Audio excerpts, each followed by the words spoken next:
Bob Gale, co-creator, co-writer, co-producer of the Back to the Future trilogy, and consultant for Telltale's Back to the Future game. I think it's great. What a fabulous idea. It's certainly timely. I mean, video games are hot, and this is great material. I mean, it should be a lot of fun. I sat down in this meeting with the guys from Telltale, and they were all Back to the Future fans. They loved the movie. They grew up as kids watching all three of the movies, and they really were respectful of the material. It's great to finally get a game that looks like it's going to be done the right way. To us, focusing on the story and character is sort of the heart of the series, and I think that the adventure game format is perfect for doing a Back to the Future game. The story starts taking place about 6 months after Back to the Future 3, so it's all new material. So we open with this idea of what's Marty's life like now that Doc isn't around, his best buddy is gone. All of a sudden, the DeLorean reappears, Marty learns he's got to go back in time and find Doc, who's stranded somewhere. We've got some really good talent that really gave some good performances, fittingly kicked off by Christopher Lloyd. Great Scott! He just did a fantastic job and jumped right back into character. Kind of like riding a bike, yeah. Sorry about that, but it's so wonderful to see you. We have a lot of catching up to do. Here at Telltale, casting is a really important part of our process, and getting Michael J. Fox and Christopher Lloyd involved has been great to help sell the authenticity of the game. Michael J. Fox let us have the rights to his likeness for the character of Marty, which is great. When we found out that he wouldn't be available for voice recording, we had to set out and find someone who could do a really great Marty voice. We obviously had to find someone who could really nail it, and doing a sound-alike casting is difficult because their bar is set so high. When I was younger, I guess when I was going through puberty, I sounded a lot like Marty, and people would always say to me, "You sound like, that guy from Back to the Future." AJ had approached the company, and we're not exactly sure how it got where it got, but the MP3 ended up in my inbox. Doc, you gotta listen to me. The bruise on your head, I know how that happened. You told me the whole story. So they sent me the casting sessions. I'm listening to this AJ Lucasio guy, and I just stopped in my tracks. I listened to it, and if I didn't know that this was not Michael, I would have assumed it was. Michael J. Fox is a hero of mine. Doc, come back! Doc! I've done a lot of, student voiceover work, but this is my first professional gig, and it's huge. Oh! I never thought in my wildest dreams I'd ever be doing this. I mean, it was something that was kind of a joke when I was younger, like, hey, AJ does a great Marty McFly impression, and now it's something that, I'm actually doing it for work. I get to say, what the hell is a gigawatt? And it's no one's laughing at it. They're like, okay, good, let's record that.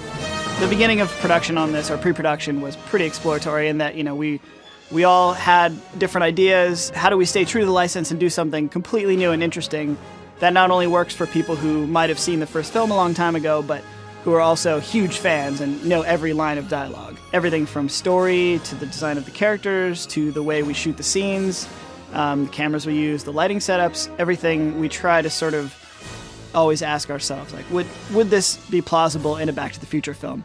My main role actually as episode director is being the fan and trying to take every single aspect of the process and filter it through a fan's eyes so that when someone is playing this game who knows all the dialogue from all the movies, they're not going to be disappointed. Our game is a brand new adventure with Marty and Doc. It takes place 6 months after the events of the third film, and now we're going on a brand new adventure with them that takes them through all different time periods, lots of problems. You as the player playing as Marty, helping to sort of figure things out for Doc. One thing that's really great that sold us all at Telltale on the season and on why we needed to make this game was the sort of backbone storyline for the whole 5-episode bit. And it was great when the designers started sort of throwing out ideas and asking questions of what would Emmett have been like when he was younger? And we're all kind of like, oh, yeah, that's actually interesting. I'd like to explore that a little bit. Once you start with those interesting questions, then you get a lot of stories that come out of that, which are really appealing to fans.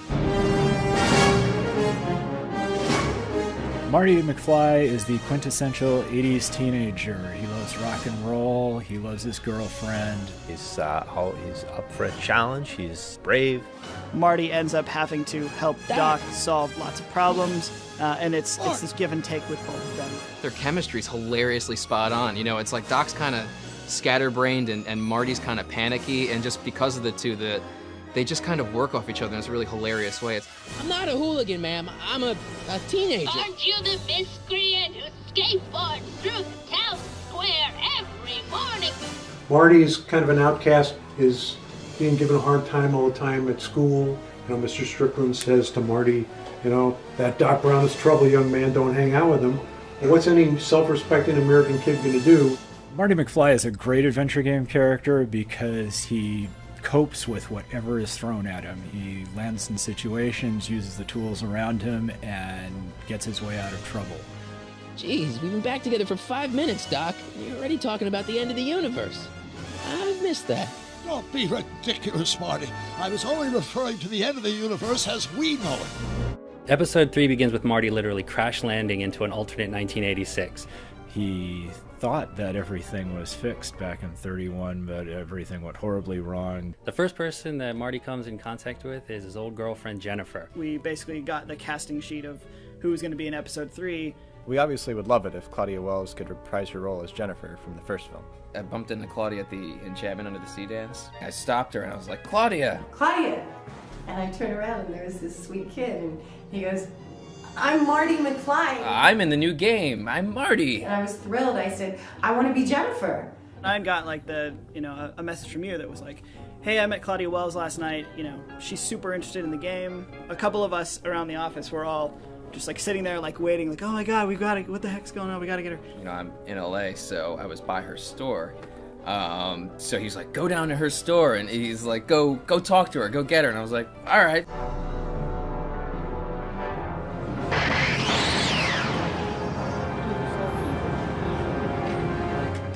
Jennifer, Claudia, we gotta go back. Back where? Back to the Future. We need you to play Jennifer in the new Back to the Future game. It's too late. What do you mean it's too late? We got all the time in the world. Come on, what are you waiting for? Yes. Totally. Well, Jennifer is a slightly mean version of her sweet self. She's very rebellious and punk rock teenager. Dream on, McFly. We might have had a thing for about 10 minutes. She's a bit of a Joan Jett character now, and she is not dating Marty in this new timeline. You're seeing things, McWeirdo. I like being the different versions, the sweet Jennifer that she was, plus kind of the rock and roll Jennifer that she's like in it. Next topic. This is my first time doing a video game, but I love it. I would love voiceovers to be my new third career.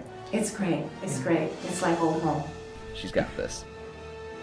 Making Back to the Future the game has been an awesome experience for all of us here at Telltale, and we were fortunate enough to have the support and involvement of a lot of the people that were responsible for the original film. Chapter 5 is the wrap-up of this wonderfully crazy, insane adventure. And it all works out really well. Little things that have been set up in earlier episodes, they come back and they play a part in the finale, which is what we would all expect from a game called Back to the Future. We went into this series really wanting to explore the relationship between Marty and Doc. And of course, this being the final episode, we are testing it more than we did in any other episode. The fans of the movie really do feel that the game has captured the essence and the spirit of the movies. AJ Locascio as Marty McFly, his spot-on version of Marty, it astounds me to this day. Doc, come back! Doc! For episode 5, the direction we wanted to take a couple of the bits, we kind of started thinking like, yeah, it'd be really cool if Michael J. Fox were involved. We got to talking to him and he actually was interested in doing it, so it worked out really well. Well, now you two look a mite lost. Hey, what on earth is that thing? That's just an insane honor. Nothing we could have ever expected when the series started. His humor and his lighthearted way and his skill and talent is just genius. You know, Back to the Future just isn't Back to the Future without Michael J. Fox, and having him be back with the rest of the team, you know, having everyone there really makes it, an authentic experience. For a lot of us, this is was kind of our Star Wars of the science fiction epic of that 80s generation. It's great to be working on something that has that love to it. We got a lot of super fans in the office, and we have a lot of super fans on our forum, and I hope that we've made them all very happy. the whole series starts on a sort of melancholy note that Doc hasn't been around for a while, and it's all about getting Doc back, essentially. And by the end, we leave Marty and Doc in a really good place for the future. Where it leaves us, it just makes me want to see what the next adventure is. I'll say this about the ending of the game. It does evoke the end of the first movie in its own special way. So I think people are going to say, oh boy.